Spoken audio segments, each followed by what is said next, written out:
सीताराम सभी को। कैसे हैं आप सभी? मुझे आशा है आप सब अच्छे हैं और स्वस्थ होंगे। तो आज हम अपने नेक्स्ट पॉइंट्स पढ़ेंगे। तो उनमें सबसे पहले है अनुस्वर सबसे पहले अल्प प्राण एवं महाप्राण अशुद्धियाँ। अल्प प्राण महाप्राण मतलब अल्प प्राण मतलब कम, जिनमें कम उच्चारण कम मतलब जोर लगता है। महाप्राण मतलब जिन्हें ज़्यादा जोर देकर बोलना पड़ता है, मतलब ज़्यादा लंबा खींचता है, कम लंबा खींचता है।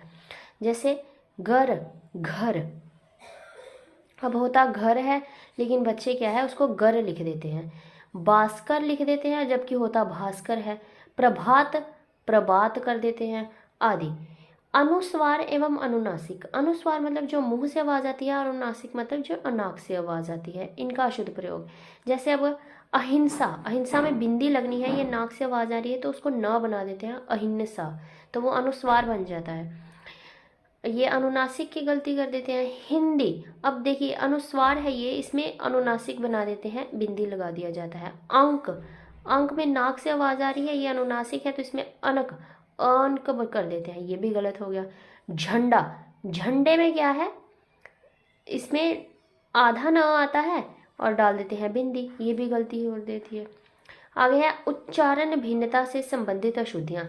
जिन शब्दों के उच्चारण में अनेक रूपता होती है उनकी वर्तनी भी अनेक रूपता आ जाती है। कहता है जिन शब्दों के उच्चारण में मतलब बोलने के तरीके में, उच्चारण में अनेक रूपता मतलब कोई किस तरीके से बोलता है, कोई किस तरीके से बोलता है। अब कई बार जो है ना, हम किसी शब्द को कैसे बोलते हैं और कई लोग जो होते हैं वो किसी शब्द को किसी और तरीके से बोल रहे होते हैं, है ना। तो उसमें क्या है, अनेक रूपता जब आ जाती है ना किसी शब्द के उच्चारण में, तो उसकी वर्तनी जब उसको वर्ता जाता है, उसे लिखा जाता है, तो उसमें भी क्या है अनेक रूपता आ जाती है, कोई कैसे लिखता है कोई कैसे लिखता है। इसी कारण निम्नलिखित अशुद्धियाँ होती हैं। जैसे होता कैसे है, कुछ लोग बोलते हैं अमेरिका और कई लोग बोलते हैं अमेरिका, कई लोग बोलते हैं केरल और कई लोग बोलते हैं केरला, कई चपड़ासी बोलते हैं कई चपरासी बोलते हैं, कई राम बोलते हैं कई रामा बोलते हैं। तो ये भी क्या है, उच्चारण भिन्नता के कारण जो अशुद्धियां आई। अब है संस्कृत शब्दों से संबंधित अशुद्धियां। जैसे ऋतु, ऋतु संस्कृत का है ऋषि वाला ऋतु और डाल देते हैं री। जब आएगा विष, श आएगा यहाँ पे और डाल देते हैं श, शलगम वाला जब क्या आना है षटकोण। जिज्ञासा में जिज्ञासा लिख देते हैं, श डाल देते हैं। श और स की भी कई बार बच्चों को क्या है गलती लग जाती है। नेक्स्ट है विराम चिन्हों से संबंधित अशुद्धियां। अब सामान्यतः छात्र पूर्ण विराम, प्रश्न बोधक, अर्ध विराम तथा योजक चिन्हों के यथास्थान प्रयुक्त नहीं करते, जिस कारण भी लेखन की क्या है अशुद्धियां हो जाती हैं। अब कई बार बच्चों को यही नहीं पता होता प्रश्न चिन्ह कहाँ लगाना है। प्रश्न बोधक मतलब जो ऐसे वाला होता है, क्वेश्चन मार्क जो होता है, बच्चों को यही नहीं पता होता कि वो कैसे कहाँ लगाना है। वो कहाँ लगता है जब हमें किसी से प्रश्न पूछना है, क्या तुम कल कॉलेज आओगे, क्या तुम कल काम पर जाओगे, तो जब उससे कुछ क्वेश्चनिंग करी जा रही है तो पीछे क्या है क्वेश्चन मार्क लगता है, यानी कि प्रश्न बोधक लगता है।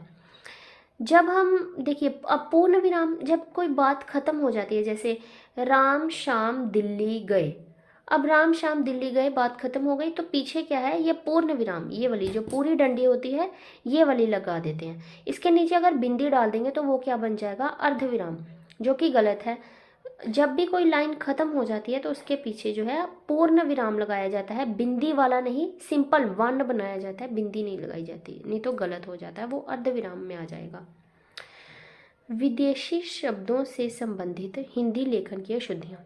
अब देखिए जैसे कुछ विदेशी शब्द जो थे वो कैसे, कॉलेज होता है ना, लेकिन हिंदी में क्या होता है कॉलेज।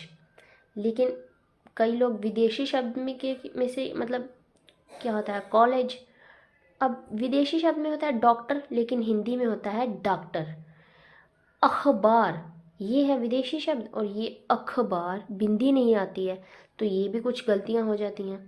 कहता है लेखन संबंधी अशुद्धियों के अतिरिक्त छात्र संधि, समास, विभक्ति, लिंग एवं वचन संबंधी अन्य कई त्रुटियां भी करते हैं। बच्चे जो है ना संधि समास ये जो हमने पढ़े होते हैं, संधि वगैरह, विसर्ग, समास, इन सभी का भी बच्चों को विसर्ग उनका भी नहीं पता चलता है कि कैसे लगाने हैं। लिंग वचन में भी गलतियां कर देते हैं बच्चे, कई सारी त्रुटियां करते हैं। अध्यापक का कर्तव्य है कि कक्षा में पढ़ाते समय छात्रों की इन अशुद्धियों को पहचाने व इन उनके कारणों का पता लगाए और उन्हें दूर करने का प्रयास करे। तो आज जो है हमने ये सारे लेखन दोष जितने भी पॉइंट्स थे ये कंप्लीट कर लिए हैं। तो आई होप आपको समझ आया होगा। ये मैंने 3-4 वीडियोस में सारे मतलब ख़त्म करवा दिए हैं। अब हम कल नेक्स्ट वीडियो में लेखन दोष के कारण पढ़ेंगे। तो मिलते हैं अपनी अगली वीडियो में। धन्यवाद। सीताराम।